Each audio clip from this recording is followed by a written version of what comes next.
think you're so goddamn smart, Shaun, locking me out of the intro. You know what? The day of reckoning is coming.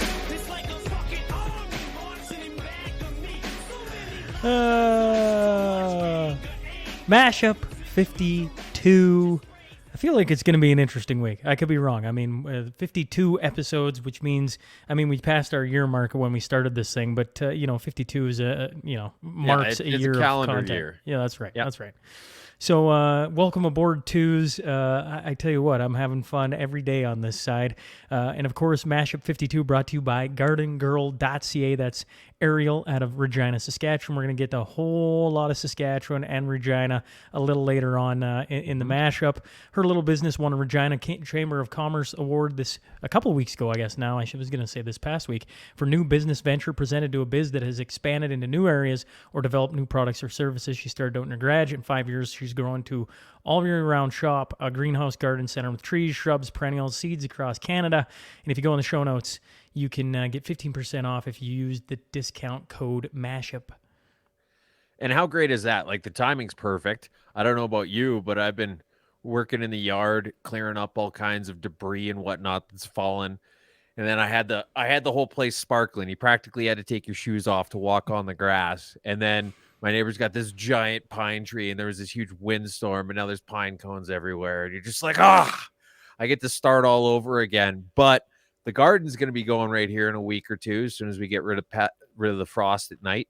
So, yeah, I mean, the timing for something like this cannot be better. And like I say, later on in the show, you're going to get to see and hear what Ariel's all made out of, and I think it's going to make you want to support her maybe just a touch bit more. Maybe just a touch bit more. I would say so. I would say so. It's been an interesting little go here. I don't even know where I want to start. I can click the start button. I mean, we just click it and away we go. Because is that where we're heading here? Let's start about this. Let's start talking about the strike. I'm gonna hit start button, okay, folks. This week I'm predicting an hour on the button. I don't know why we're going there, but it feels like it's gonna be a long one. I mean, let's go Oilers, let's go Oilers. Hey, who? Yeah, let's get her going. The playoffs or whatever. That's where we're starting. I think that was just a placeholder. I don't think we actually need that. We don't want to do this. You don't want to do this. Let's just move right past this. I'm just saying. We got to talk just a tiny bit of sports here. I know it hurts a Flames fan on the other side of this thing. Oilers come all the way back, win an OT last night. Now the series tied 2-2. Let me tell you, folks, I had a ton of nerves for many a reason. I always get a little bit jittery when you're watching playoffs, and especially your team's in it. But I was thinking to myself, how am I going to survive Monday night if the Oilers are down 3-1? Let me tell you, instead... this is what Tubes is adding in, you know? Yeah. Oh, I didn't boy. want to go there. I even tried boy. to stop you, Shaun. And here we go. Ah, boy. Oh, boy. That's... Ugh. Anyways, let's just be clear. The Leafs won tonight, so the Leafs are now up 3-1. The Rangers lose again. 3-1. I'm pretty sure they were tied 2-2, were they not? No. They just finished game 4. Leafs 3-1. Big fella. Okay. Now you're making me question myself. I don't even know why I have to check this, but I'm going to go check it because Twos is like, how is that even? Yeah, how is this even possible, folks? My goodness. Toronto Maple Leafs now lead series 3-1. And I was going to say the New Jersey Devils, which I think a lot of people had written off, tied back up with the Rangers 2-2. And your Seattle Kraken, I tell you what, I gave you a lot of flack on this, too. Well, I've been watching that series. I thought for sure the Kraken were going to be just down in a Hail Mary of gunfire, but they have been making a series of it. They lead 2-0 tonight. They're down 2-1. But I tell you what, they have been given, that's probably been the funnest series to watch. It's been fast-paced, really good hockey. So I don't know if you had that up your sleeve or if you got completely lucky. Well, I don't know of a single soul who's been watching the Seattle Kraken, minus maybe a few people that know Carson Soucy from this area. Maybe some lovers of Jordan Eberle from back in the day. I don't know. Marshawn Lynch. I just want to see what Marshawn Lynch would do if his team won the cup. That's it. That's by far the most entertaining part of this playoff run for me. You've got a league that is dwindling into woke bullshittery, and it's losing relevance with me constantly. I mean, at least the Flames got rid of their GM. So, I mean, that's nice. I've been saying for like 15 years that the problems exist above the coach level, and maybe you should start looking there if you want to make positive change. Dave Amiette says my predictions are still holding true. That is quite the case right now, except for the Islanders might be toast tomorrow. I had them going deep. Toronto up 3-1. Edmonton still in. Right. Colorado. So maybe I'll be 3-4. Who knows? But Either way. yeah, as far as like what you were saying on the Brothers Roundtable and what Dust said, no, I wasn't just trolling you guys. I just want to see Marshawn Lynch be the owner of a Stanley Cup team. Oh, brother. Yeah, I can't wait for the brother. I tell you what, maybe one of the smartest things I did this year was adding back in the Brothers Roundtable to meet once a week while the playoffs are on. Man, that's a ton of fun. Even if it's only a 20-minute yell at each other, there's nothing like getting on the mics with the brothers and going at it. Anyways, 3 strikes, you're out. Let's start here. The public, oh man, yeah, anyways, this saga. The Public Service Alliance of Canada, that's PSAC, strike that began on Wednesday is one of the largest in Canadian history. More than 155,000 of union members, including food inspectors, firefighters, custodians, clerics, cooks, hospital workers, frontline administrators have walked off the job. They're talking about wages. They're talking about a whole bunch of different things. And of course, they're talking about working from home. Another article says Canada's biggest federal public service union is preparing to ramp up its ongoing strike by moving picket lines to strategic locations such as ports on Monday. Public Service Alliance Canada National President Chris Ailyard says civil servants don't want to disrupt Canadian lives but need to further affect the economy to push Ottawa for a solution. Don't think that was welcome a few months ago. Anyways, actually quite a little while ago now, I guess.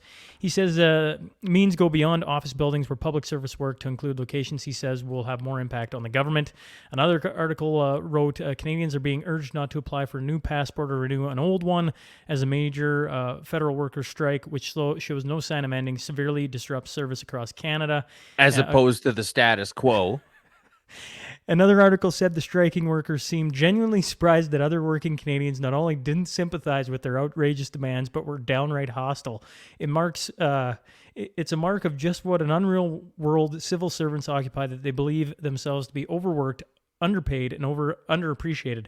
And more than that, They're they about believe that, double the median income of Canada. and they're more than that, they believe the rest of us agree with them. Let's start with the last 3 pandemic years. This was a fantastic article. Toronto Star again. Props to them. Statistic Canada reports that about 1 in 6 Canadians in the private sector lost their jobs during COVID-19.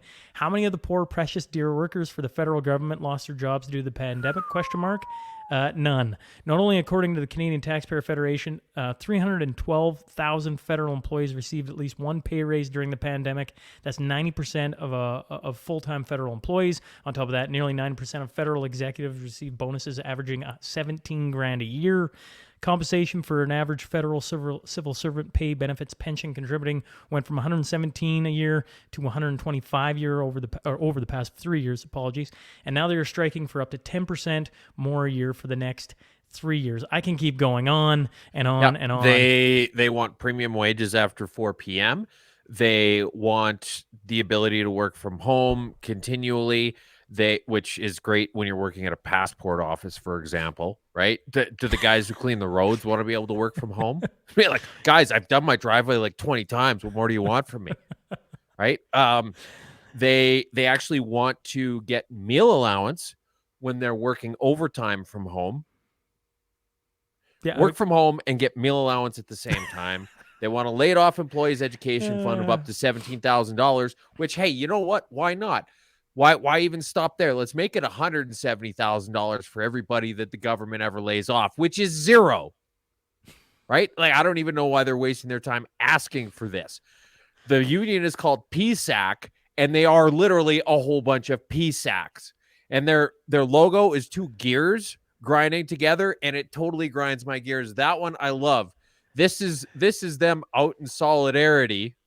So it says going home at 1 p.m.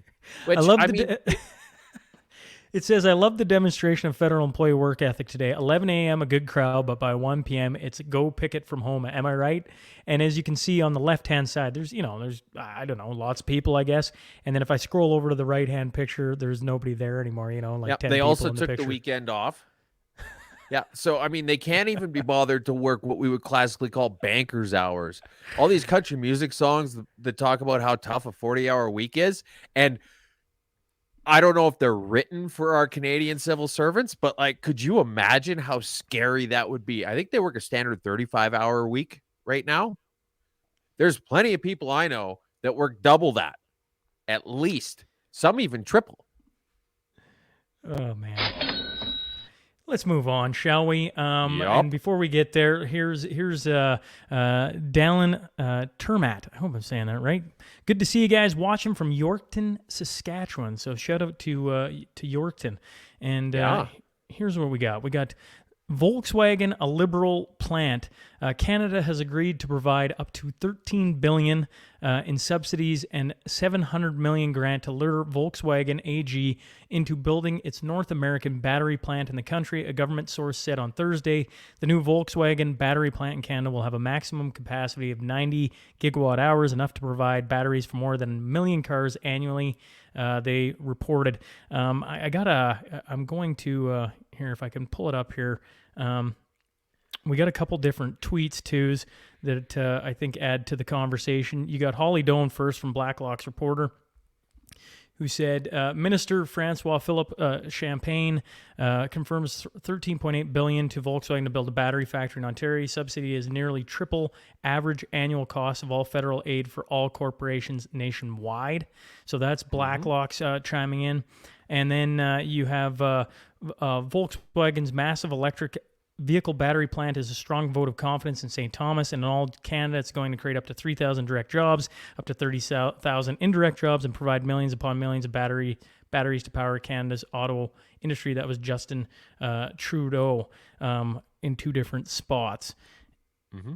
And if I keep going here, This is. I hope you're going to the car guy one. I'm going to bring up first Francois Philippe Champagne again. He said a company investing Champagne socialist.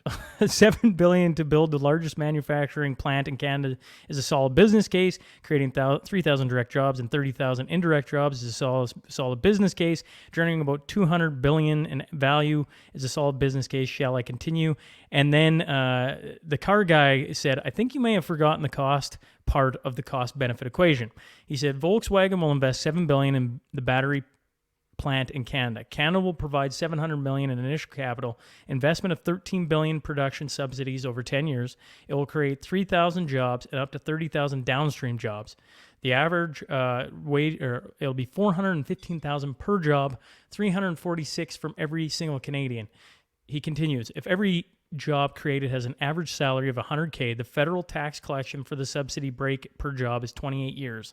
The federal plus provincial tax collection for the subsidy break even per job is 18 years. In other words, Canada will not see a net new dollar of tax contribution from employment from the project roughly for 20 years, not including government debt, interest charges roughly.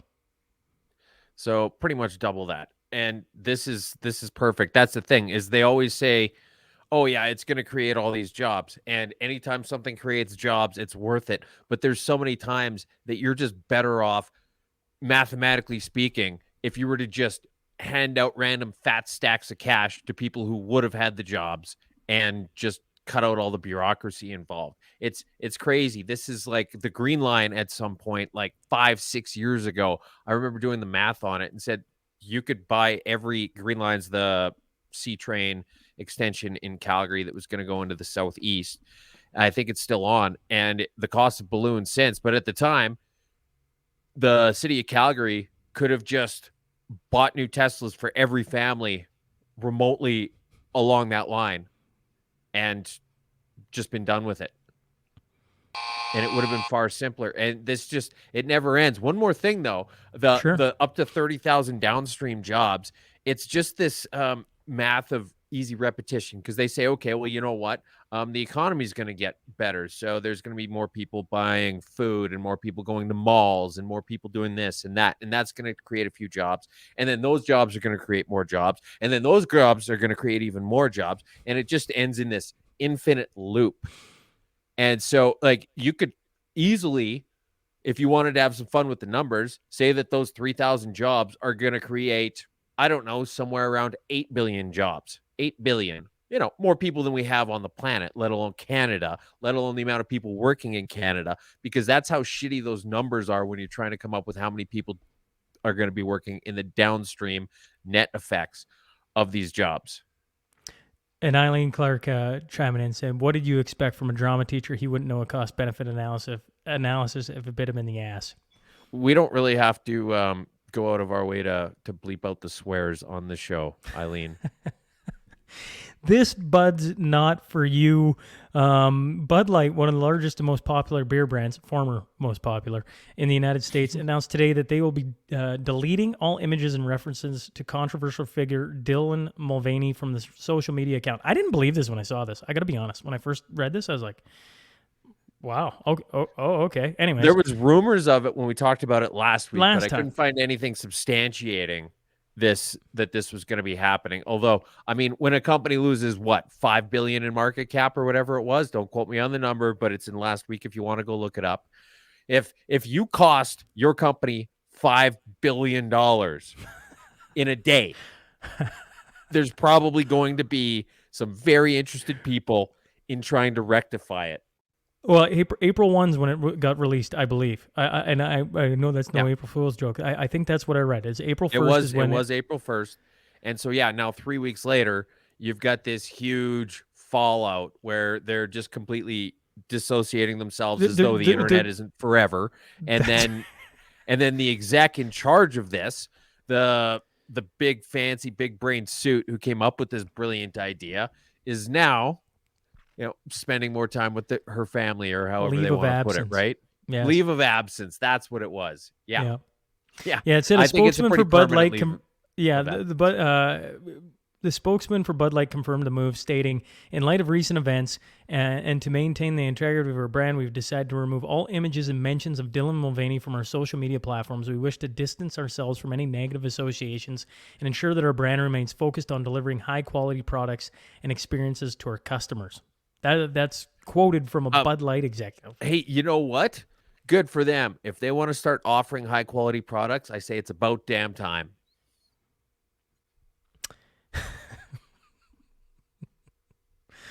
Oh, man. I always wonder what kind of curveball we're going to get thrown on it. And when I read that, I was like, oh, wow. I mean, I guess it shouldn't surprise me, but at the same time, it kind of surprises me in today's world. What's the most amount of money you ever cost a company, Shaun? I think I only make companies money. I think. I could be wrong on that too. That's very optimistic, but okay. Well, what do you do? You've never broke something? Oh, sure. I guess. Sure. Okay, a couple $1,000 maybe. I don't know. And when you do something like that, you're in the sin bin for quite some time. Okay. That's like a no. And I'm thinking like with company vehicles or something, right? Where you run into something like that. That's what comes to mind. But other than that, I don't know. Like, what's the worst you've done? Couple million. Couple million? Yeah. Well, I mean, I'm not going to get into the specifics of it, but basically, I was vehemently telling my boss, and then my boss's boss, and my boss's boss's boss. I was like, you guys do not want to do this. It's a bad idea. And then it went all the way up the chain. And I was the only person saying, no, we should absolutely not do it. But I had to be the person who pulled the trigger on it, geographically speaking. And they're like, well, you don't have to do it, but your job depends on you doing this. And I was like, okay. Beep. And yeah. Fair enough. Ottawa strives to shake shoddy stigma.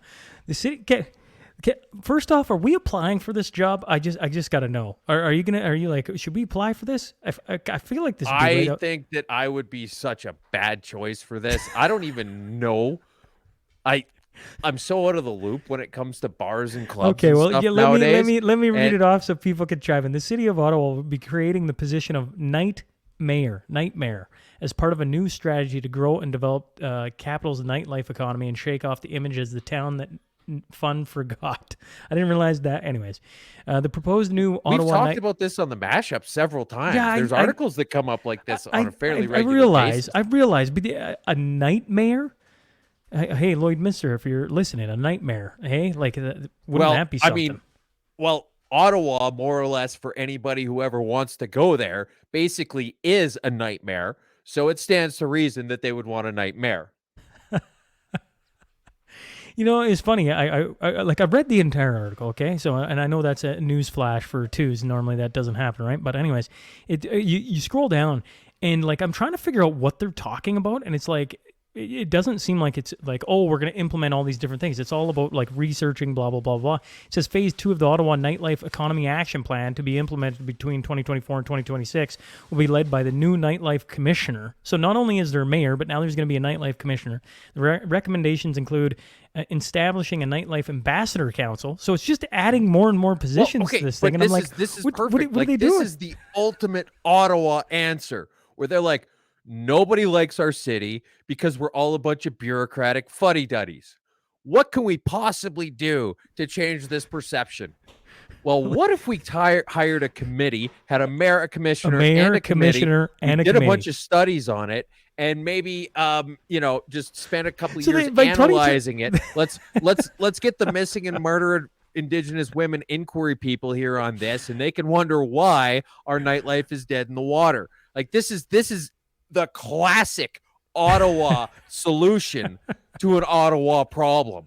Like the only way they could make it even more Ottawa is if they had to just start issuing special permits for people who are enjoying themselves, or maybe started fining people who weren't smiling enough, or some type of thing like that. Maybe you had to show your nightlife passport when you went around to places like this. Like, well, actually, you know what? That's a perfect example. The same city that instituted passports that required everybody to show a certain type of ID every time they went to a bar in the whole goddamn country is wondering why on earth nobody enjoys going out to drink a beverage in their entire city.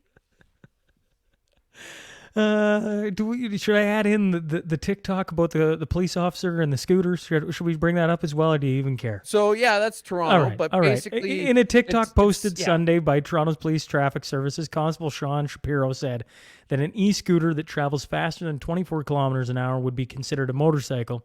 That means they must have the appropriate motorcycle license, registration, license plates, blah blah blah. Without these, motors can face fines up to 25 grand and up to 6 months in prison. And they're no longer allowed in Toronto, I believe, is basically how it reads. Yes? Yeah. The one thing I really loved about this article, and I mean, again, it's Ottawa. It's not, or it's Ontario. It's not Ottawa, but it is Toronto. The thing I really loved about this is they talked about some of the rules and the bureaucracy involved with offering scooters in Toronto. And one of the rules that they have on the books is that all scooters are required to have 2 wheels. This is just like a couple years ago, Calgary instituted a law that said that all the scooters have to have Braille on them. You've got to have Braille on the scooters. They did not. They did. It was. I talked about it like one of my first podcast episodes, Sean. Like, this is the shit that people deal with in their municipalities. Like this is, and then let's have a committee decide why nobody wants to ride e-scooters. Well, dirty. I don't know. I feel like they're just blind to the issues, Sean. I was gonna say this is just the shit blind leading the for blind. the NDP, but this is just too funny. I mean, I'm like, oh man. Oh, okay. Anyways, okay. Let's get on to some fun things. Okay. Not even gold You bricks didn't want to have be fun with that? Oh, I did. But this one, I think I've been chuckling about since I seen it. Anyways, All right, we may as well just stop the clock here because I'm going to take like 15 minutes at this at best. Not even gold bricks want to be in Canadian airports. Peel police are investigating the theft of over $20 million worth of gold and other high valuables from Toronto Pearson Airport. Initially, sources said the amount of gold stolen was 3,600 pounds, which would have been a value of over $100 million US. According to the source, the fact that police are saying the amount stolen was just over 20 means the thieves only took a portion of the shipment, not the whole thing. And then Well, you it's pretty sent heavy.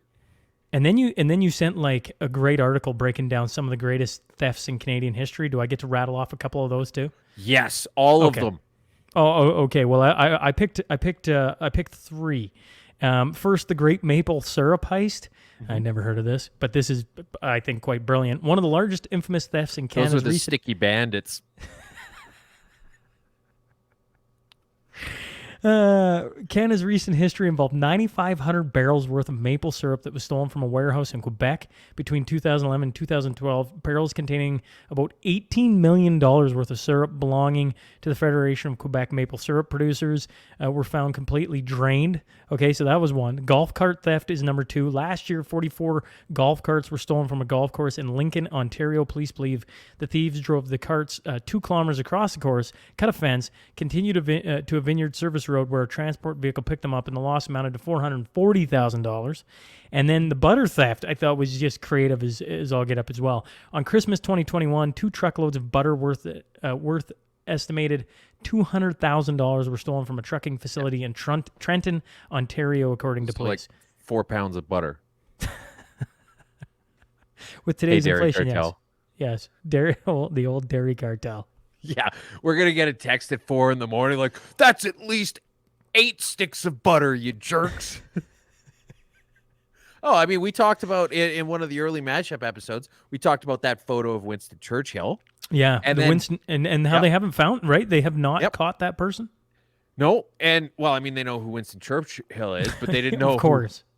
And then here's the other thing: is 30,000 chicks were stolen from a poultry farm, again in Ontario, within a day or two of this. And I'm wondering if the two are related. Like they needed to fly the gold away, and they couldn't use the airports, obviously. And by the way, the fact that $20 million or $200 million worth of gold got stolen from the airport, it's good to know that people losing their luggage isn't just a poor people problem. But yeah, so 30,000 chicks were stolen from a poultry farm. Yes. And then you've Well, got true. and there's no leads on that. I mean, like you just got to go around like, who's bought 1,000 barrels or 1,000 bushels of barley lately? That's where you look, right? What would you honestly do with that many chicks? How do you expect, like, what are their black market? I know what I'd do. 2 chicks at one time, man. But seriously, they got a big farm somewhere and they're just gonna stick, like, it isn't 1,000. It's I don't know. 30,000. Maybe it's a PETA thing. Maybe it's one of those idiot hippies They aren't who's that just smart too. go. You're free. Here, go live with the snakes. Oh my god, I had no idea. I thought they were all vegan. Yeah, but this is great. I don't think I've ever told you about this, Shaun, but I had the unfortunate experience of being in Ottawa for a few days quite some time ago, and I went to the Royal Canadian Mint, Okay. and their security was laughable. So you'd go in, you could pay cash if you didn't want to leave a paper trail, but you check in, and they had the unionized guards with the 2 watchtowers right by the gate. There was only one way in and one way out. And there was about an 8-foot fence on one side with wrought iron, maybe spaced about 8 inches apart, with horizontal bars at regular intervals all the way to the top. And then you just went into just a regular ass door. There was no electronic security on it or whatever else. And then you just go up the stairs, and that's where the gift shop is, and that's where they start the tours off to from as well, which is what I did. But at this gift shop, they've got one security guard there hanging out all day because they've got a gold brick, which doesn't seem like a big deal. But at the time, that was like $300,000. Something you just fit in your hand. It's worth 300 grand. And you know what they had it secured onto that podium with? 4 Phillips head screws. And so picture this. Okay. So you go in. So the honeypot goes in ahead of time. Wearing a nice dress or something like that. One of those beautiful sundresses that just catch the sun in the dress and, yeah, drive everybody wild. So she goes in a little bit, goes upstairs, and she's just wandering around the gift shop. And the security guard's going, oh, damn. Meanwhile, you come in about 2 minutes later. You've got a backpack on. You've got a few specific things in your backpack, but it's not like they search the backpacks. They just want you to pay as you go in.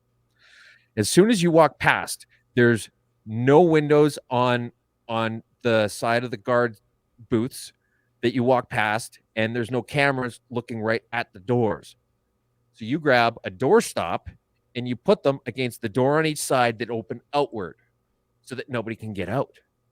And then you go upstairs while the honeypot's distracting.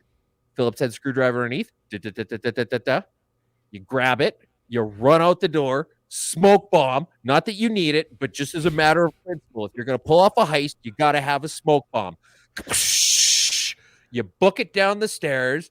Meanwhile, the security guard's like, oh, what's going on? We got to get out there. And they go for the doors, which open outwards, but they can't get them open because you put just two simple little door stops underneath.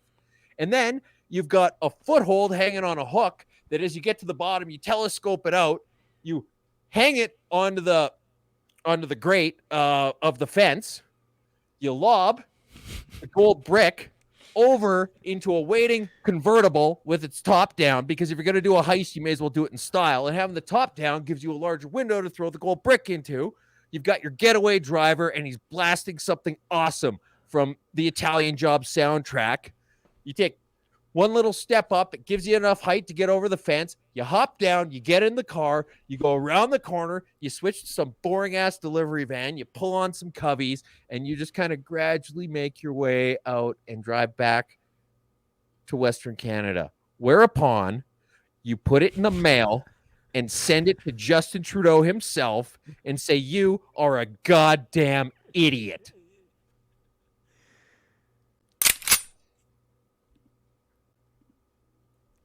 It's flawless. It's flawless. I'm wondering how long you spent thinking about that while you walked around scoping the joint out, you know? Oh, man, I love heist movies. I love heist movies. Oh, Canadian news catching up on Mashup back issues. It read 2 years ago, Canada embarked on an odyssey to plant 2 billion trees in just 10 years. An audit of the program so far says that unless things drastically change, it won't even get to one-tenth of those trees in the ground in time. The audit was 1 of 5 reports, blah, blah, blah, blah, blah. And at the end of it, we just realized we talked about this on episode 10. This was 42 episodes ago. It was a year ago. That you and I were talking about this. Yes. Essentially, yes. And now, City News is picking up on this. And they're like, oh, this is interesting. We don't think the Liberal government is going to be able to meet their election promise. If only someone had warned us sooner. Like the Mashup did a fucking year ago. God, this is what we subsidize? Get the fuck out of here. It's kind of funny. It's actually, I didn't realize it was that long ago. You know, that's a long time ago. Honestly, when you think about it, people want better media. Of course, this is coming off of BuzzFeed. This is generally okay. So BuzzFeed is closing its doors. BuzzFeed News is shutting down, which has been a division of Huffington Post for a while, has not been profitable. And there's some people online saying that perhaps it's because they suck. Okay, so here's some of the headlines from BuzzFeed, okay? Can you make it through this post without feeling sexually attracted to food? The next one, 11 delightful poems found in Pornhub comments. The next one, 20 reasons why white people can't be trusted. The next one, Disney princesses twerking will shatter your childhood. Does SpongeBob SquarePants have his penis? An investigation. We need to talk about Voldemort's dick. I'm not making this up, folks. I want to be clear here. Anyways, who is your spirit Nazi? Nazi. Which concentration camp would you be sent to? That's actually pretty valid in Canada right now. Like, honestly, Sean, I really hope that we end up in the same gulag when Bill C-11 comes hammering down on our show. You know, it would be. Can you imagine the sketch of Twos and Shaun in a concentration camp? I mean, that is a horrendous thing to joke about. But I feel like we could have a little bit of humor if us two yahoos were locked up in the same place. getting a little signal out, having our Yeah. little show, bantering about Yeah. Trudeau and Notley doing weird things. We're a Anyways, little bit low tech, guys, so we need one of you guys to try and escape every 2 minutes or so that we still have a buzzer. which barnyard animal would you hook up with, or should you hook up with? Consent explained by a porn star. Do I keep going? It goes on. It goes just, on yeah. and on and on, and you get the point. Anyways, Yeah. So people are wanting a little bit more. People are wanting stuff that's a little bit more genuine, a little bit relatable with people that are a little bit more like them. And I feel like we're doing a decent job of filling that niche. BuzzFeed exited, and here comes the mashup. Oh, and also Tucker Carlson and Don Lemon got fired today. Oh, can we talk about that for a second? Yeah, that's what I just did. But think about that. Don Lemon gone. If you're a CNN fan, that probably comes as a shock because If you're a CNN fan, you're probably not listening to us right now. You're not listening to us, anyways. But but Tucker Carlson. Yeah. Apparently he. Well, I don't know. We'll see what actually happens. But apparently he decided to part ways, and then somebody else walked off with him in solidarity as well. So I don't know. It's unfolding. We'll see. But it sounds like maybe he didn't actually get fired. I just threw it in real quick all together so that I could beat the buzzer. What do you think he goes and does now, Tucker Carlson? I mean, the world is his oyster, I feel like. But in saying all that, Fox News is a giant organization. What is Tucker Carlson going to go do? Tucker Carlson is probably going to look at the pros and cons of doing some kind of a podcast on his own or with an organization. He's been with Fox forever. If he gets the right people helping him out, he might be able to do it on his own. But probably by far the simpler, better option would be for him to team up with somebody like the Daily Wire. Yeah, so you think he's going to Daily Wire? Yeah, I think he's going to go corporate alternate media. If you were the Daily Wire, you're foaming at the mouth right now going, how do we add this guy to our cast? Yes? Yeah. And I think it would be an easy sell. It's not like when they wanted to get Steven Crowder to go over there and you've got a huge cultural mishmash, right? Yeah. Where our cultural, I don't know, but where it doesn't mesh, right? And that's because Steven Crowder is very much a maverick in this sort of space, whereas Tucker Carlson has been more on the corporate side, which is going to cater a lot more to what the Daily Wire offers, its hosts and its employees. And is there any way, thinking outside the box, is there any way, just hypothetically, you want to get him on the mashup? Tucker Carlson starts something in Canada? No. No chance? No. Market's too small. He wouldn't be interested in it. If he gets 1/10 the market saturation in the States as he could in Canada, he's already better off. Yeah, but I feel like even 1/10 of the saturation in Canada, he'd be paid tenfold for it. Probably not. I feel like, I don't know. I feel like if you look at any of these guys, even Ryan Long, stand-up comedian, does the YouTube sketches. He's Canadian. But he's technically, so he moves to New York because that's where the action is. I'm not saying that he is. I'm saying that if you're interested in making the most amount of money, you would probably want to go to the States. And here's the other thing, Shaun, that neither of us has touched on yet, is that there is a lot of nuance in politics from one country to the other, right? Like when you look at, we don't really cover a lot of this stuff in the States. And a big part of the reason why is that it would be a full-time job for both of us to even understand the ins and outs and goings on. It's a full-time job right now to try and understand Canadian politics. You kidding me? I'm just like, so just imagine with 10 times the population, 100%. A few hundred more senators and all of that extra stuff thrown in. Jesus Christ, I couldn't even point to Delaware on a map, and I'm supposed to talk about it on the mashup? Never work, right? But he's already got that in-depth understanding that puts him so far above and beyond what most people are going to be able to do in the States. So, yeah, why would he try and start completely fresh? It'd be like learning a new language for him. You're probably right. I look at Trudeau. I look at Tucker Carlson and I just see like all the Canadians watch him right now, and everybody's just begging They for watch him because there's nothing on CBC worth watching. There's nothing on CTV and there's just a worth whole watching. gap here. And not everybody knows about the mashup yet. That's right. So share this with your friends. That's fair. And Mashup Alberta election coverage coming very, very, very soon. Either way, that's going to be a ton of fun. And Tucker Carlson, if you're listening, you're welcome to come on the show anytime you want. Yes. That'd be an interesting. Well, I don't think I'd say anything. I'd just let him read the headlines and banter about it all by himself. I'd just probably mute twos and just let him go. Like half an hour of Tucker Carlson reading headlines. That might be fun. Mm-hmm. Ethics commissioner and issues are a revolving door. This just keeps going. Okay, I gotta give the Liberals props here. Just when you think they can't possibly get any shittier, they just re-up the whole thing. So, okay, all right. So they had no wait. Let's do this. Let's do this. Okay. We like to say people kind, not necessarily mankind. It's more inclusive. There we go. Exactly. Yes, thank you. And the budget will balance itself. Man. You are one pathetic loser. No offense. No offense. Okay, there. I forgot to play that last week, which is that's on Shaun, folks. Ethics commissioner, yes. Issues are a revolving door. Twos, okay. Where do you want to start? Do you want me to rattle off a couple things, or you just want to roll?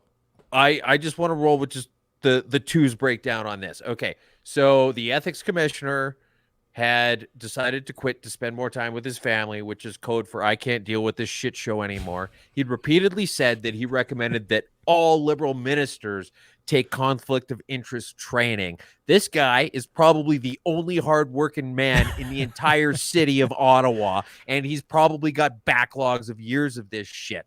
And so he says, I can't handle it, I'm out.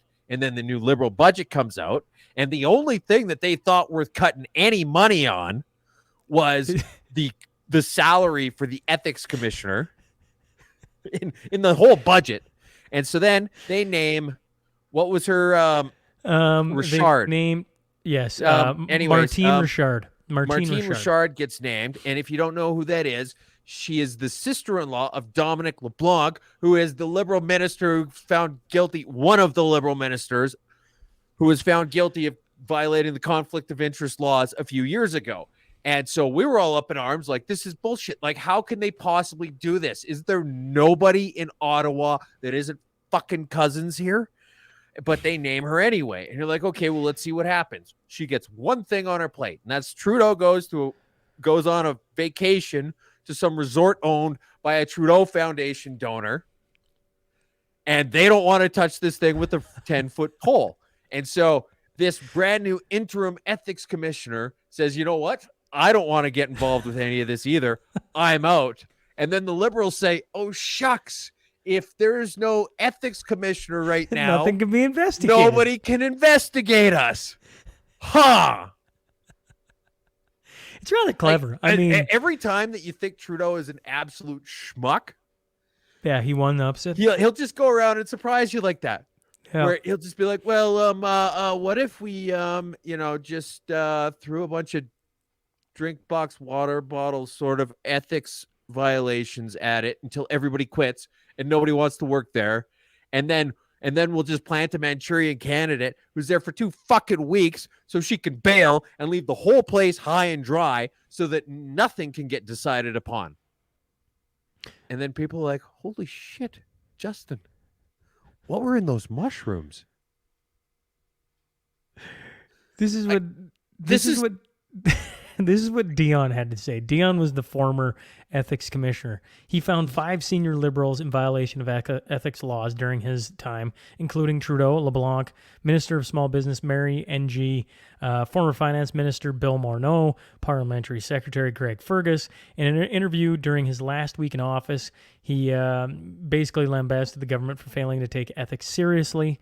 He went on to say the public has to believe that ethics are taken seriously, and they have yet to have any big evidence of that since 2018. He told the Post, the Conflict of Interest Act has been there for 17 years, for God's sake. So maybe the time has come to do something different so that we don't keep repeating the same errors. After 17 years, maybe we should realize that something is not working. Okay, and to be clear, yes, there were 5 Conflict of Interest Act violations, but also there were several other times, none of which I can remember off the top of my head because I'm just thinking about this now. But there were several other times where he was like, well, was this thing they did shitty? Yes. Was it illegal? No. And so, yeah, there's been a bunch, none of which are coming to mind right now, but I remember reading that exact same statement where, not word for word, I don't think he used the word shitty, but it was very strongly implied where he's like, did they break the law? No. Is this absolutely despicable? Yes. Should we look at maybe amending the law so that this kind of thing never happens again? Absolutely. And the liberals are like, yeah, but then we won't be able to keep doing it. Idiot. Ooh, look who's hopped on. Ariel has hopped on. There's Garden Girl with a little hand Ariel. wave. And, okay, where am I at here? The NDP are not a serious party. And you know what? We're going to play it again. Hope they don't shit on you, Bubbles. Shit on me? Who? Shithogs. Big, dirty shithogs. I don't know why I think that's so fitting for the NDP. Anyways, what is new with? Well, there's a couple articles here I should first state. What is new with Rachel's latest decree is her shocking accusation that the Western Standard has been engaging in very active, homophobic, discriminatory, and hateful editorial positioning. James Finkbeiner. I wouldn't usually put my sexual orientation front and center, and I thought long and hard about this is his response to it, about putting myself out there in this forum. It's not something I want to be define me as a person, but how can I sit in silence when I'm being labeled homophobic by a wealthy, straight white woman? These lies cannot go unanswered. The truth is, this is all distraction. If everyone is busy talking about her marching reporters out of her press conferences or the intolerant editorial stance of the Western Standard, then there's no room to report on her less than successful record as premier from 2015 to 2019, and that she would do if given the reins of power again. There's nothing homophobic about standing up for the parental rights and being concerned about the education of our children. It is not anti-trans to report on the very real concerns about providing puberty blockers to underage children. That was part of it. The second part. Well, do you want to talk to that part first, and then well, it was. I mean, that was just and then the 200 one more millions? thing to throw on it because that was her justification for refusing to speak to them during that media press conference.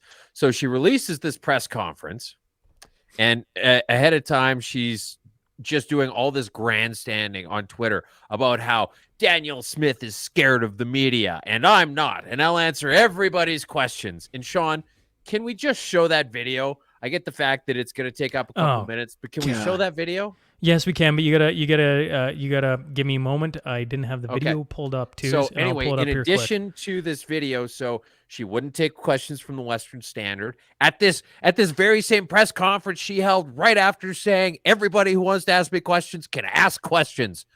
Come on, come all. And then she was like, fuck you, you're cool, fuck you.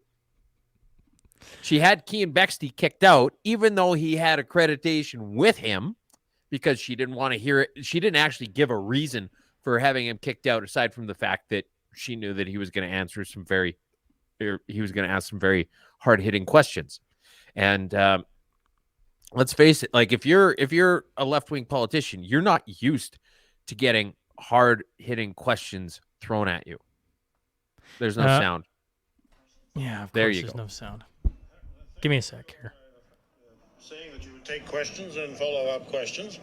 I'm going to take that as your affirmation of openness and transparency when you're dealing with the media.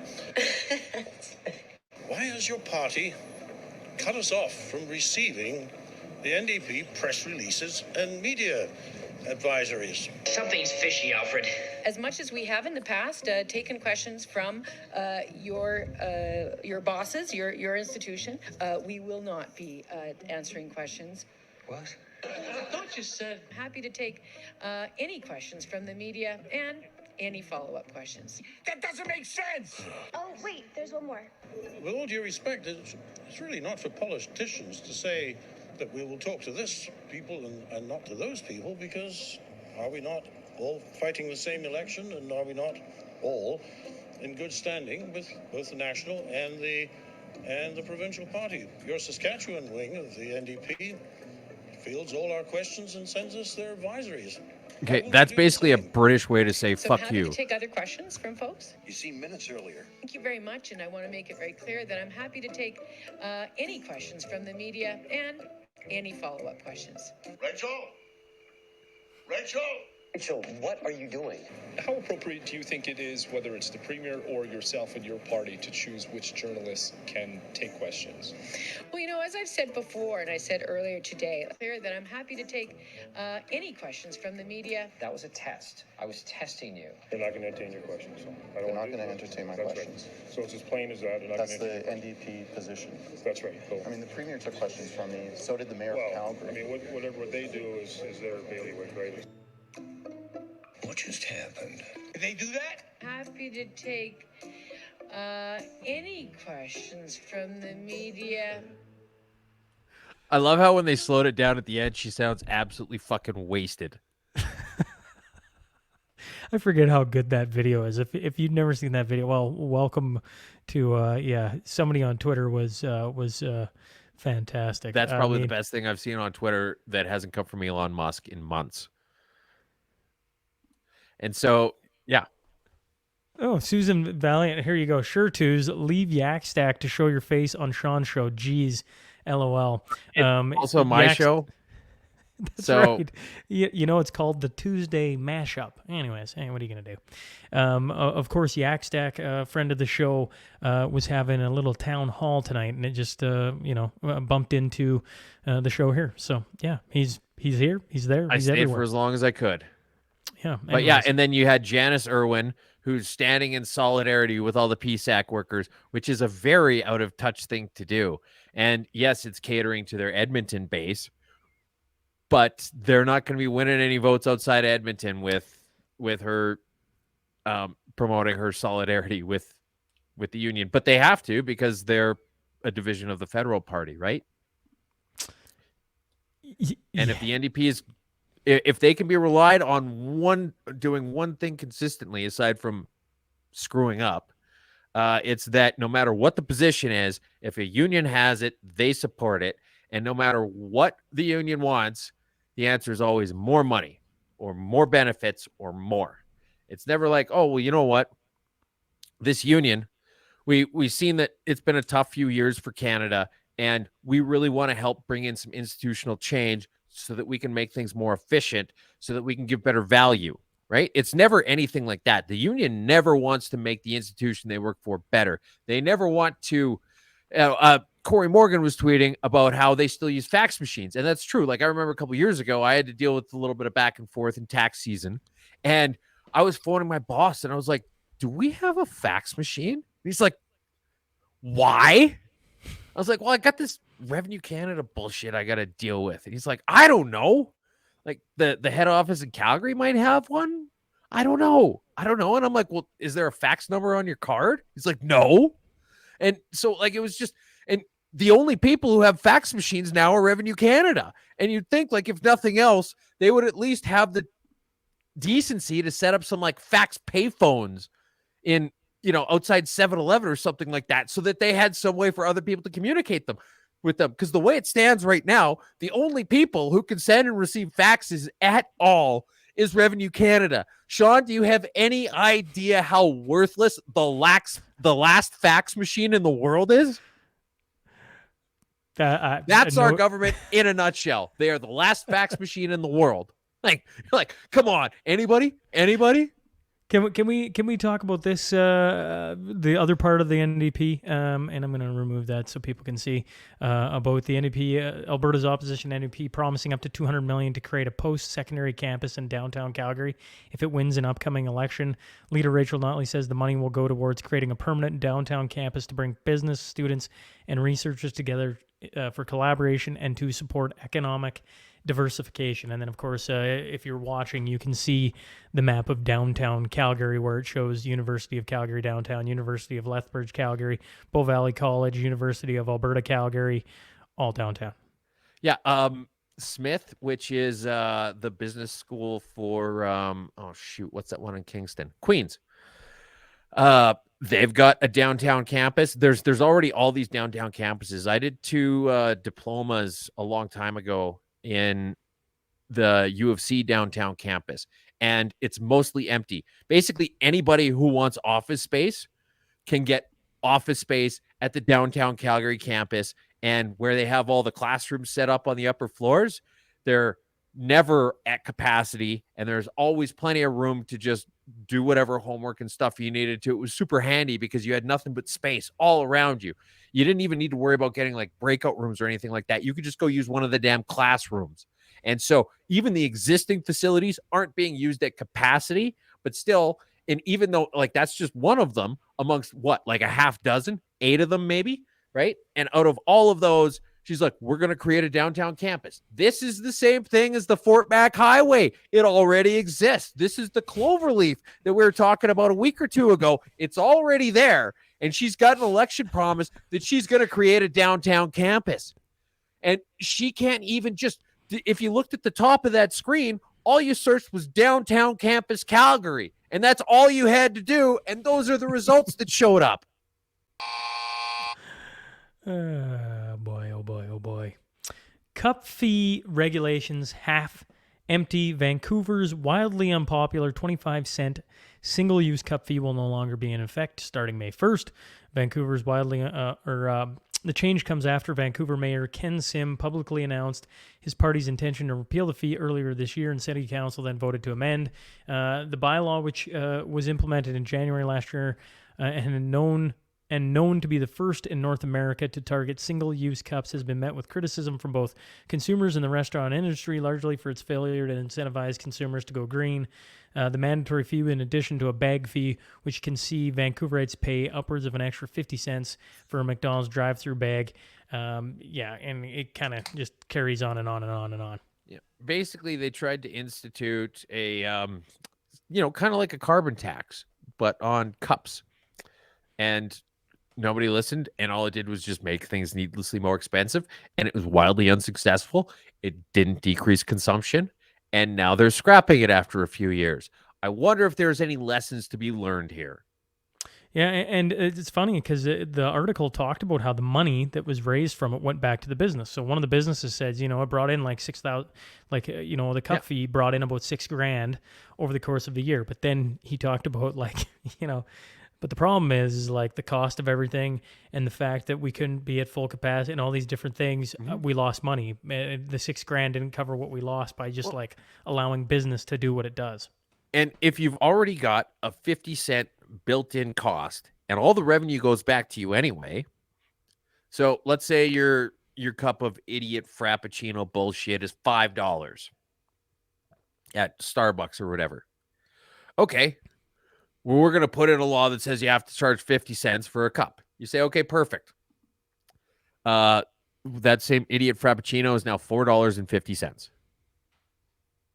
Right? Like this is just that's all you really have to do. And so it's idiot bureaucrats trying to solve problems with well-meaning, simple, but not simple in terms of lacking complication, but simple in terms of like simple Jack solutions. But I don't know. You if the idea is to drive business away from business, charge more, and I'm going to find ways to make my coffee. And I guess that's going green because it's just going to. But for a business that pays taxes and all that and employs people, that isn't a good thing, right? So the more they start, it's all stupid. Like let's say it was $5, right? And so there's a $5 single-use cup fee. You say, okay, well, you know what? The coffee's free, but we got to charge you $5 for the cup. Right? I mean, there's really easy creative solutions to just get around dumb laws that in the end, they've got a bureaucratic and enforcement cost. You just have to let there's no net benefit. You have to let businesses do what they do. They're creative. They find new ways. You give them a problem and they go try and solve it. When you implement you don't even have to give them the problem. They'll find a problem or an opportunity for optimization or whatever else, and they will go and solve that, right? And then if it becomes popular, then other businesses will adopt said way of doing things. It's anyways. Okay. Man. Okay, so I couldn't Man find a way to killed- improve this, so this is just the literal headline. This is the literal headline. We haven't done this in a long time. Man killed by flying cow while urinating by railway tracks. We haven't done that in a long time? Where you just give the actual headline. Like, when was the last yes. time we read a non-twos headline? Man killed by flying cow while urinating by railway tracks. You cannot make that up. Like that. That's honestly, it's already somebody's magnum opus. I cannot improve upon perfection, people. A man was killed by a flying cow while urinating beside a railway in a freak accident in India on April 19th. It happened when the cow was struck by a speeding Vanda Bharat train. The train, which can reach speeds of 160 kilometers an hour, struck the cow at speed, launching its corpse through the air. Parts of its body landed more than 30 meters away from Sharma, the guy who ended up dead. However, he was struck by another part, killed him on the spot. That is what you call bad freaking luck, man. I don't know, dude. Like this, it's funny because like cows are sacred in India, right? So you're saying that's the greatest death ever? Well, I'm not sure, but I'm feeling like maybe it's the greatest death ever. Maybe his family are like, oh wow, like the gods must have absolutely hated him, right? Or like there's so many different thoughts where you're like, this could go so many different Man, I ways. really gotta pee. Like just What is imagine that? you're Oh standing. my God! You're standing next to a guy, and you're like, dude, put your pecker away, dude. There's just find some other place to go pee. And he's like, what? I'm out in God's country. What's gonna happen? And then a cow falls from the fucking sky, lands on him, and kills him. And it's their sacred animal. Well, Sharma, you should have been paying attention. No peeing on the railway track, right? Like, can you imagine no, it's a not cow even get that? Like this is like, I don't know. It'd be like if a cross fell from the sky after you were blaspheming God or something like that. And so, yeah, I You're don't saying know. it's going to be a holy spot. That's what you're saying. It's going to be a holy spot. I don't like it's definitely a holy cow, right? But yeah, I'd love to get somebody from India's perspective on this and see like how local people who live there would view it from a religious standpoint. I don't know, but it could go a lot of interesting directions, and I'd be very curious to see what they think. Hey, Dad, did you hear about Sharma? What? Yeah, he got hit by a flying cow. He got what? He got hit by a flying cow. What do you mean? Well, maybe he should have, I don't know, done their whatever Christmas or whatever. Yeah, he skipped church last Sunday and then he gets hit by a flying cow or something, right? Can you imagine seeing the video of a cow being struck by a train at 160 an hour? Like, anyways. Man with no vagina is keynote for YWCA. The YWCA Regina is a voice for and of women. Young Women's Christian Association. I hope Young Women's Christian Association. Anyways, it's the YW. Anyways, CA. So this is what's pulled off. I pulled this right off. They're really pulling from the village people here, Sean. I pulled this off of YWCA Canada's website. Then as now, this is who they are. Then as now, leaders of the YWCA Canada have acted and advocated right injustices faced by women and girls in Canada through timely research, responsive projects, proactive initiatives, and relevant advocacy campaigns. Okay, so get to where we are. YWCA Regina's Nutrition Women of Distinction Award celebrates the women who, like us, are making a difference in their community for the benefit of the entire community. This spring, we will be gathered to celebrate and advocate the educators, the community builders, the leaders, and voices of change in southern Saskatchewan.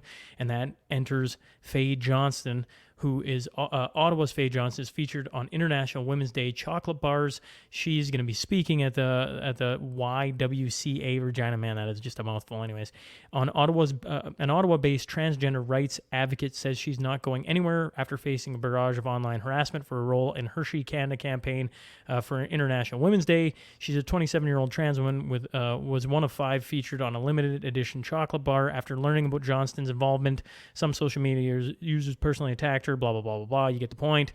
And the then Daily Wire ran a thing with the Hershey bars. So here's first Megan Murphy,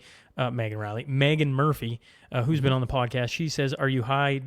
This is the tweet about Faye Johnson being the keynote speaker for the Women of Distinctions Award. this is who we're talking about, and here's Jeremy. She's so beautiful. Is it Jeremy Boring? Yes, Anyways, it's Jeremy Boring. So he's the CEO of the Daily Wire. Co-founder of Daily Wire, who has built a reputation for taking on woke companies and offering alternatives to their insulted customers. He said, "Fine, I'll do it." Introducing Jeremy's chocolate. Yes, chocolate. Yes, it's real. We have two kinds: he, him, and she, her. One of them has nuts. If you need me to tell me which one, keep buying Hershey's. But if you know what a woman is and love chocolate, go to.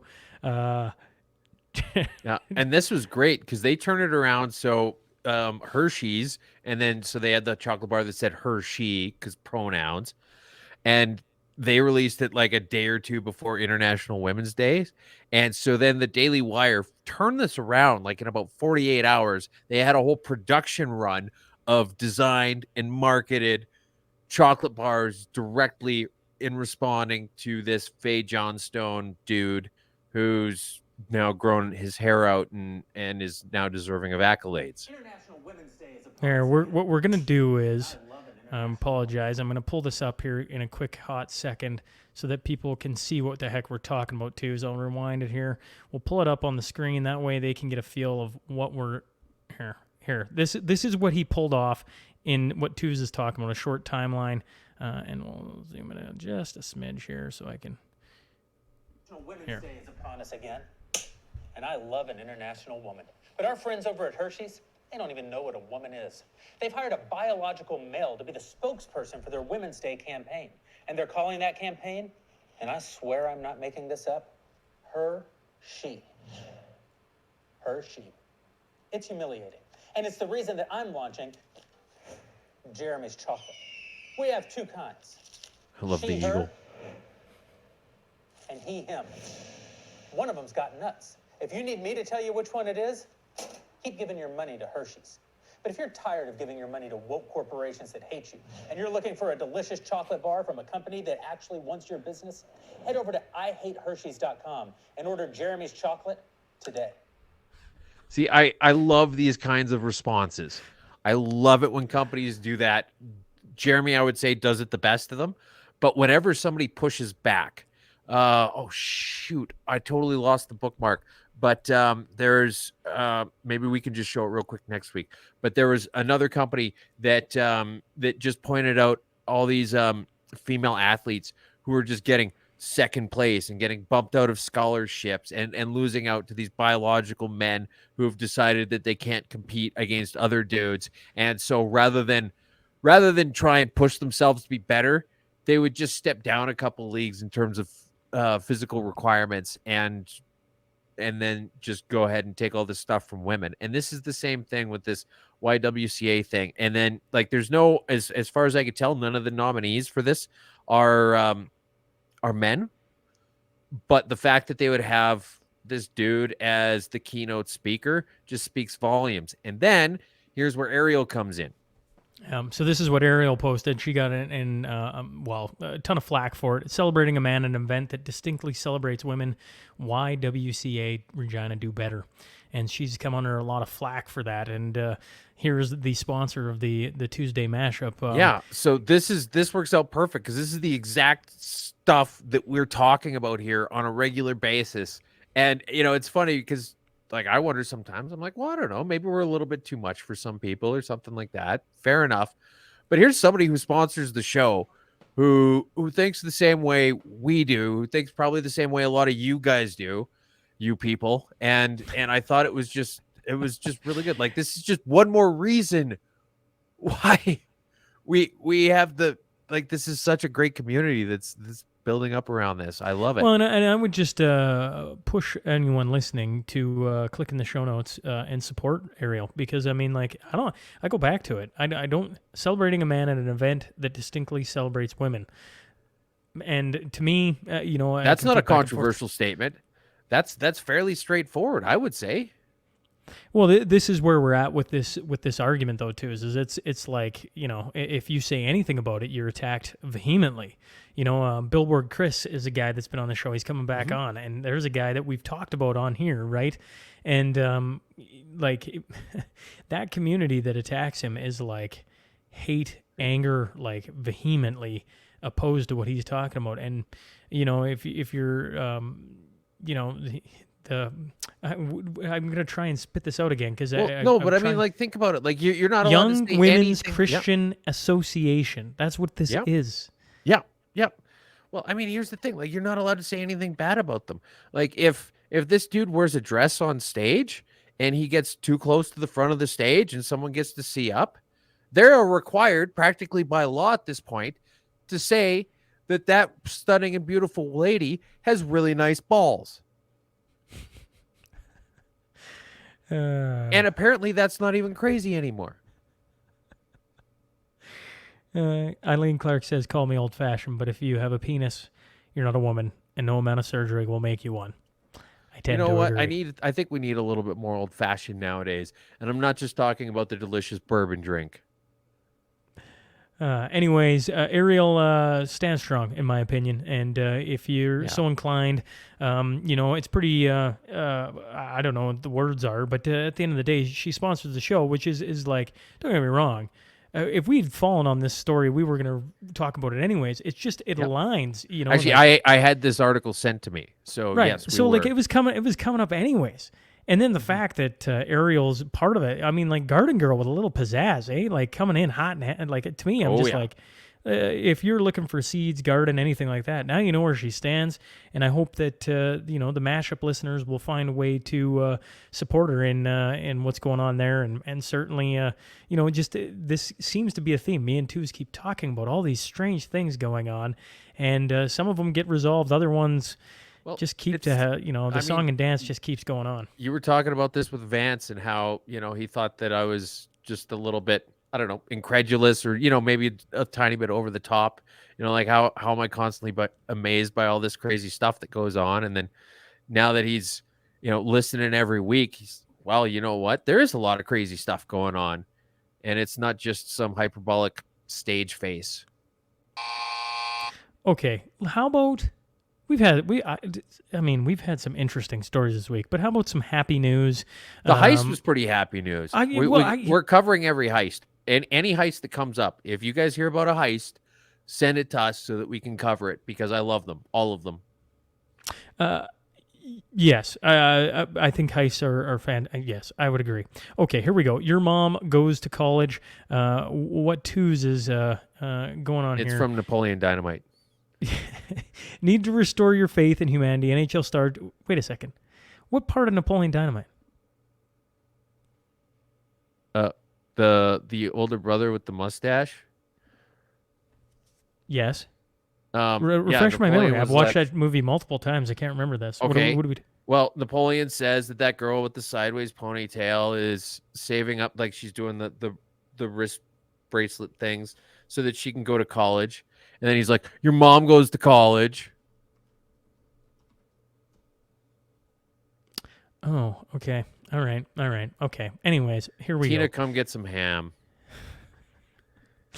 NHL need to restore your faith in humanity. NHL star Jacob Trouba surprised Isaiah Marquez Green with a full scholarship to law school. Isaiah survived the Sandy Hook Elementary School shooting in 2012, and all he was getting was a signed jersey. And of course, he ends up with a full scholarship to college. And Trouba exchanges numbers with him at the end of the video, saying, "Hey, make sure you call me on graduation day so I can come, basically attend and share in that moment." So, pretty cool thing done by the New York Rangers. Very cool. And Jacob Trouba, who, a hockey player. For all the stuff the NHL has come under lately. Where I stand with hockey too is I think it's the greatest sport on the planet, and I think hockey players lead the way when it comes to helping different people of the community and everything like that. So I like that this is snuck in there at the end, a little hockey. Yeah, we snuck it in the 5-hole. Or if you're wearing a blue and orange jersey, I think it's like a 6 or a 7-hole by now. That's going to do it for Mashup 52. I'm trying to find Sean's doing two things at once. He's trying to talk. He's trying to do this. He's trying to pull up. That's what it was. Yeah. Okay.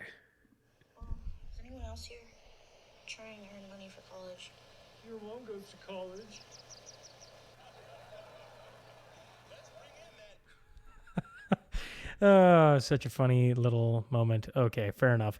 Anyways, great movie. That's Mashup 52. We went over time. Hour and 11 minutes. 2 said we're going long today. I was like, oh, yeah, we'll go Well, long. I mean, I said right off the bat, as soon as we got to the heist, I was like, just stop the clock because I'm going to be at this a while. Hour and 11 minutes. We haven't done this in a long time. We got the Tuesday Mashup election coverage, starting May 29th-ish, depending on exactly when the election is. But whenever that day is, that's when we're doing it. And so that's going to be that won't suck. That's right, and we're slowly tinkering with it, adding some different people, getting some things done, this, that, everything else, and so mark it on your calendar. We're in the pre-production right now, and it's coming along pretty well. Yeah, well, Nick Von Dubs said, yeah, I'm in, and then he's like, actually, what am I doing? And I'm like, oh, just wait, we're gonna have some fun with you. So he doesn't know yet. No, he doesn't know. We gotta have a little. Okay, well, in case he's listening, and if he isn't, it'll be even more of a fun surprise. But we're going to see if we can get him to do live coverage from NDP headquarters in Edmonton. And if you don't know who Nick Von Dubs is, the last time I saw him, he came in a full tuxedo. Canadian tuxedo. Canadian tuxedo, sorry. And he had like long hair, hat on, and he just looks, like he does stand-up comedy now. I mean, he never used to do that when I first met him anyways. So shout out to Nick Von Dubs. Hopefully we can add him into that slot, and that'll add some if we're not allowed relief to go into NDP headquarters, then we're just going to have him speaking to people on the street in Edmonton, which apparently there's lots of them there now, so that shouldn't be too hard.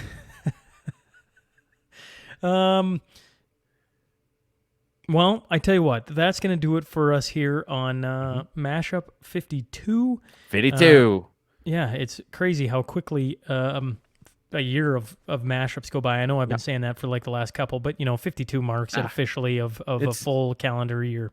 So it's a great number for backbench bombers. Yeah. Regardless, twos, as always, thanks for hopping on. Look forward to next week. To all of you, go Oilers, go. Can't wait to be celebrating round 2 next week. Hey? Oh, baby. Let's go here. Anyways. Okay, honestly, take a page from the Ontario heist, Shaun, and stop counting the chickens before they're hatched.